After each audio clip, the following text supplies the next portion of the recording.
Well, I think God and Moses both just have enormous respect for each other. Come live with me. One gladiator has that big striped spear and During dessert. Look, the judges are nodding. Even the Egyptian judge is impressed. Until recently, you claimed that the Earth revolved around the sun.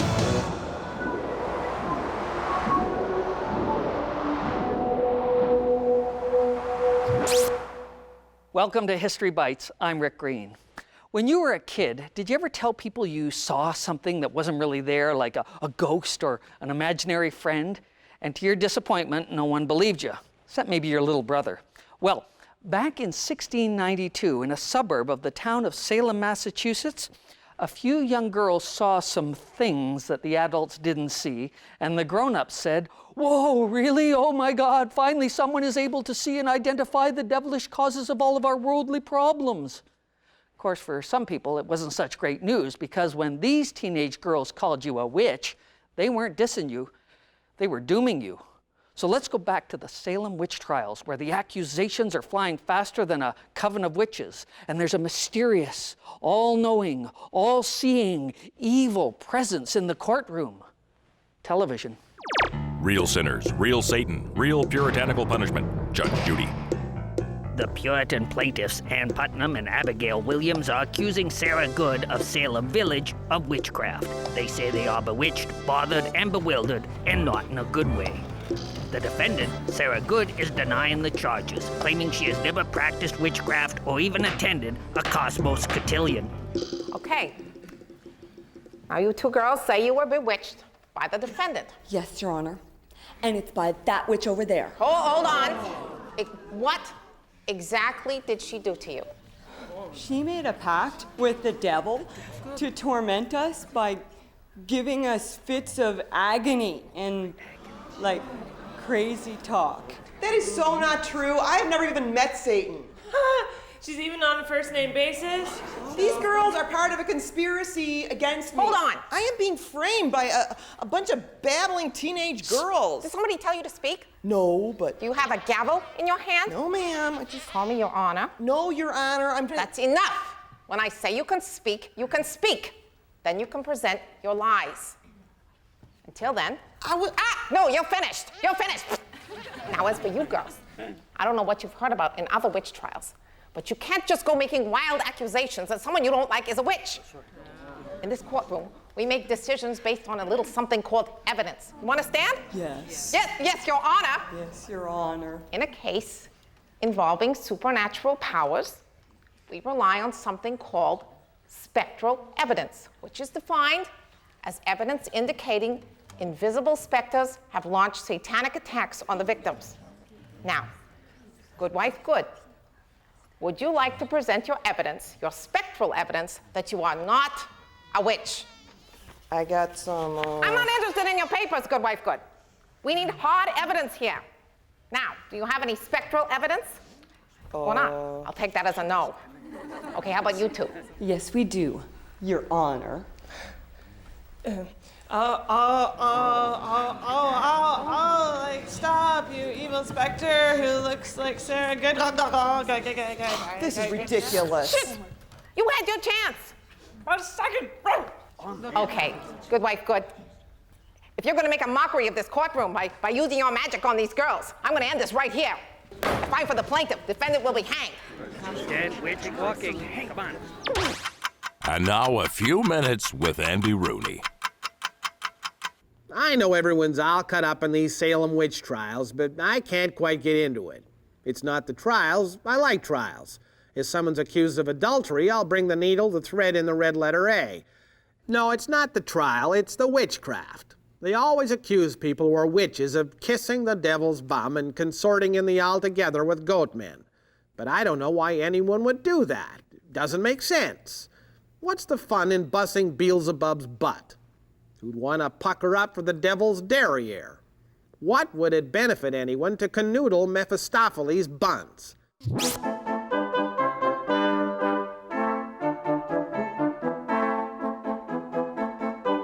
You know what, Robert? I don't get it. What's with these chicks and Beelzebubba? Well, Howard, the thing is, the devil seduces these women and turns them into witches, and then these witches, oh, this is what they say anyway, they wander around at night with uncontrollable urges for men. And women. What? Women? Are you kidding me? So when I finally get to see my favorite fantasy, it's gonna be because of the devil? Yeah, the Puritans are saying it's demonic. Ah, demonic schmonic. That's a dream come true. Come on. What time do they come by, you know? Yeah, I'm leaving my window open. Hey, any of you witches listening out there, I'm open 24/7. Possess me, baby. Down, boy. So anyway, these witches will force themselves on men and... Hey, whoa. Force themselves on men? Okay, now that doesn't sound right. I don't believe that. Since when in history has any woman ever had to force a man? Okay, this is demonic. Yeah. The Salem witch trials weren't so much the product of frightened, superstitious people, more like bitter, self-serving ones. One of the best or worst examples may be the Reverend Samuel Parris. He was about to be terminated as minister of Salem Village when the girls started crying witch. Suddenly, he saw an opportunity to hold on to his job by uniting the townspeople against the common enemy, Satan. Let me start with you, Reverend Parris. You're the local pastor here in Salem, is that correct? Yes, Your Honor.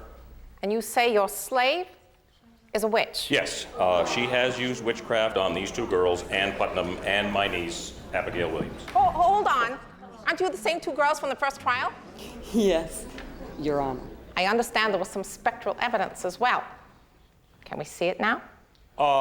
No, it's invisible. Well, that certainly sounds like the real thing. And we have witnesses. Everyone who was at Ann's house saw the specters go by. A whole family of spectre detectives. You want to tell me what the spectre looked like? Well, Your Honor, although no one actually could see the specter, they could hear Ann screaming in the middle of the night. Now, it's only natural to assume that what she was screaming at was a specter in the shape of Tituba the slave trying to cut her head off. And later, Tituba did confess to witchcraft. Did you confess to this man? Yes, Your Honor, I did. So you actually admit you're a witch? Well, my master, he beat me and told me I was a witch. So I guess he's right. Absolutely. And you're not denying these charges? Not me. I don't need no more beating. I'm a witch. I'm a witch. Look at me. I'm a witch. If I'm for the plaintiff, defendant will be hanged. How are you serving the forces of evil by planting a wet one on Lucifer's bottom? Who are you hurting other than yourself when you pucker up for the ass of Asmodeus?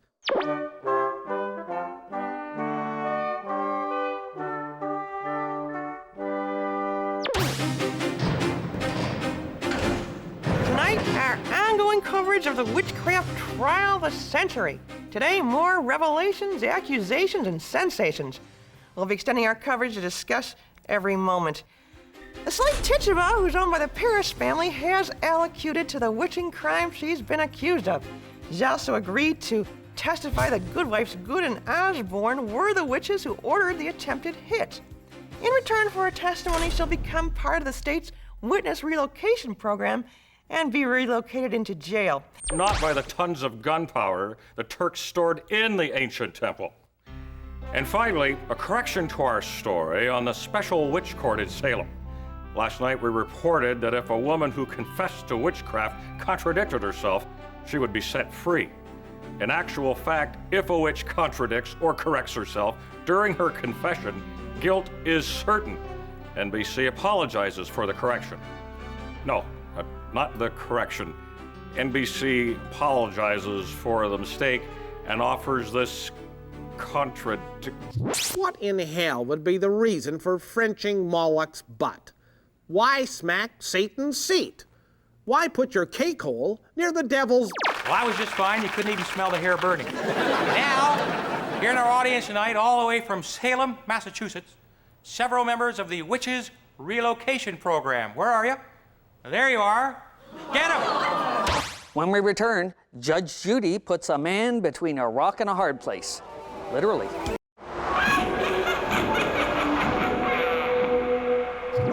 Back in 1692, during the infamous witch trials, the puritanical town of Salem was gripped by hysteria, panic, confusion. Reverend Parris had capitalized on the fear and loathing as a way to keep his job, but for other people, it became their job. They were called witch hunters, and nobody knew more than they did about the complex rules for identifying witches. Mostly because they made up the rules in the first place. Oh, crikey! I've been through these bushes 1,000 times. How could something like that happen to me? I live my life honestly. I go to church every week, and when something unexplainable like that happens, I blame a witch. Now all I have to do to end my misfortune is find the sorcerer's blighter. Come on. The first thing to look for when hunting a witch is, who do you know that's better off than you are but doesn't really deserve it? It doesn't take a genius to figure out they probably got their good fortune through a deal with the devil. Now all I have to do is prove it. I like to start by asking the neighbours for any examples of mischief following anger. That is to say, anger following mischief. In any case, all I have to do is prove it, and it's a great way to get the noose swinging. Woo! Case number 666, Your Honor. Defendants are accused of witchcraft. Okay, let's start with the plaintiffs. Hey, aren't you the same two chuckleheads from the first two cases? Yes, Your Honor. And you're that slave woman. I thought I sentenced you to be hanged. I turned colonies evidence, Your Honor. There are a lot of other witches in this town, and I want to help root them out. Very well. Do you see any of those witches in this courtroom? Hey, Mrs. Corey? Seems you and your husband are accused of witchcraft, and there seems to be a lot of evidence against you. Oh my goodness, oh no. Don't be a big baby. I don't want to be burned as a witch. For your information, these are the colonies. We don't burn anyone. That's just those European barbarians. Here we hang them. Okay, I've heard enough from your wife. Okay, Mr. Corey, how do you plead? Are you refusing to stand trial? You think this is some kind of a witch hunt, maybe? Well, Mr. Corey, you can choose not to stand trial if you want, but we have the right to put some pressure on you with these. Bailiff, take Mr. Corey outside and pile rocks on him until he changes his mind. Coming up today on Oprah, we'll talk to girls who claim their mothers are witches. We'll talk about demons, Satan, evil, and healing. Okay, my bailiff tells me that Mr. Corey has been crushed to death by all those rocks. Like I say, they always crack in the end. That my husband was innocent! She says she saw a vision of murdering Giles Corey murdering a man 20 years ago. Well, looks like he wasn't so innocent after all. It's not true! He was good and kind and he was gentle and What, you have a hearing problem? Did Satan fill your ears with potatoes? Shush! He was a witch. Now shush. Stop. Thanks to problems back in England, the town of Salem had lost its charter. No charter meant no legal courts, which meant no trials could be held. Of course, these legal niceties didn't stop Satan and his minions. Witches were multiplying like rabbits. So by the time the administrative problems had been sorted out, the court faced a huge number of cases. The whole system was backlogged, and things had to be kind of rushed. Fast justice, like fast living, isn't all that good for you.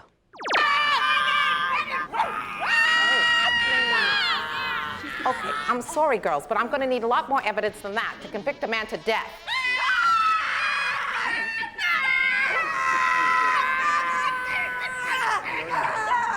Okay, I'm sold.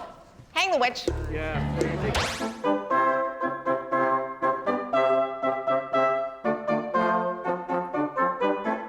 Mary Parker and Margaret Scott, that makes 17 out of 17 people who pleaded innocent being sent to the gallows. Why are more of these accused not simply pleading guilty to their crimes and receiving the lighter sentence of not death? Well, that's what I wondered, but it's likely related to their Puritan upbringing. You see, as Puritans, they believe that if they admit, even falsely, to consorting with the devil, they're going to be spending a lot more time with him in the afterlife. But if they maintain their innocence and hang because of it, well, that's going to be worth some huge martyr points with St. Peter up at the gates of heaven. Everybody here knows me to be a good husband and a good Christian. Nobody has ever seen me do anything remotely connected to witchcraft or devil worship. And why? Because I never have, Your Honor. I really don't even know what a witch does. Now, is the entire record of my life to be thrown away because of the wild visions of two 11-year-old girls? Okay, Mr. Jacobs, I've heard your side of the story. Now I believe the defendants, which is the same group of young girls, has some evidence to present. Let's hear it.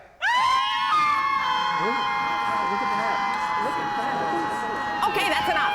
That's the evil eye. You're giving the evil eye, aren't you, Mr. Jacobs?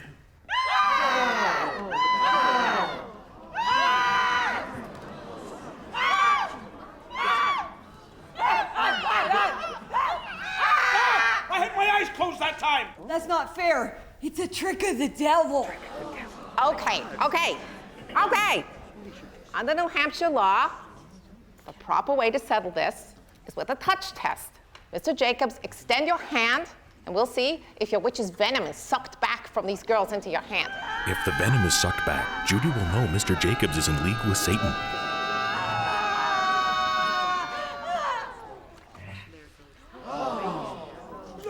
No, there's no venom. Fine for the plaintiff. Defendant will be hanged. Stay tuned for more witching and bitching when we return.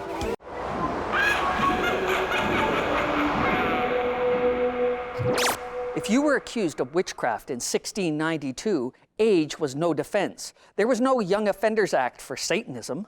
Dorcas Good was only 4 years old when she was sentenced to prison for practicing witchcraft. She served 8 months and never fully recovered.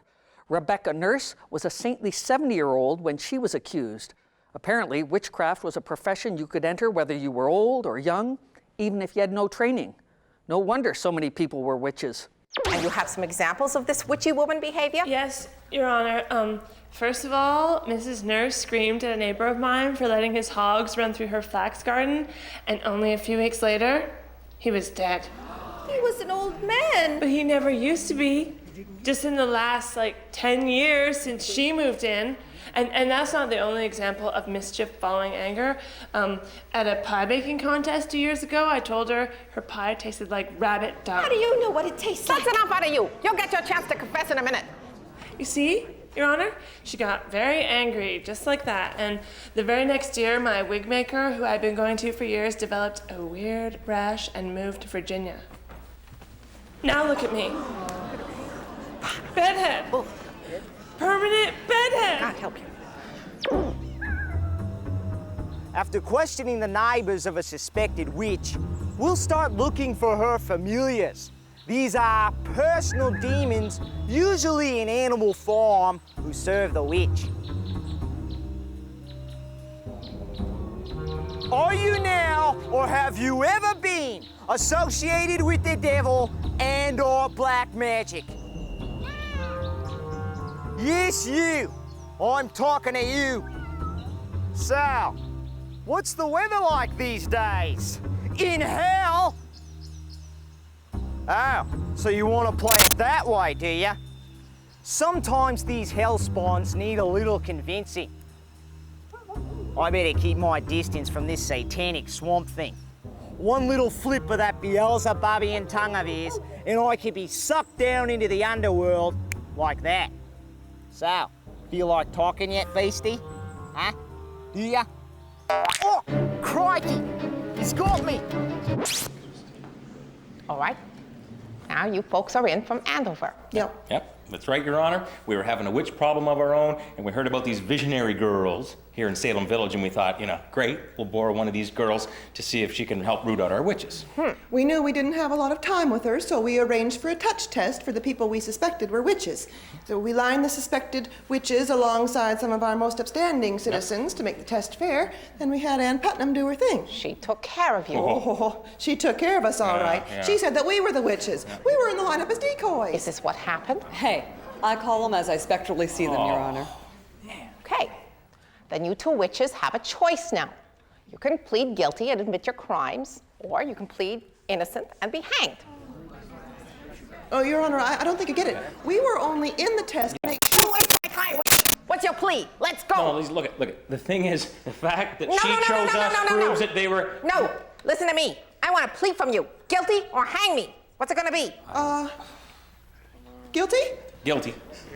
Right. Takes a big witch to admit you were wrong. You folks have just saved yourself a trip to the gallows. Sorry, Mr. Forbes. Oh, well. In the end, 21 people were hanged as a result of the Salem witch trials. Add to that sad total Giles Corey, who was pressed to death, and a lot of others were imprisoned for years as a result of these verdicts. But what gets me is that most of the ones who were hanged didn't die for worshiping Satan. They died because they were devoted Christians. You see, the prosecutors told them they could either admit to witchcraft and live or deny the charges and be hanged. But the Puritans' beliefs told them that if they lied and said they had worshiped Satan when they knew they hadn't, that would be a one-way ticket to hell. Damned if you do and doomed if you don't. It's appalling, but it's part of history and part of why history bites. Naughty little toad. He's beating my nose.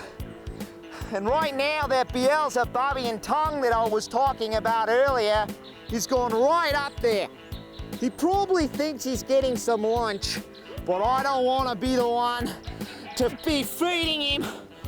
I'm feeling a little woozy as he's thrashing that poisonous tongue around in my brain. Where's Terry when you need her?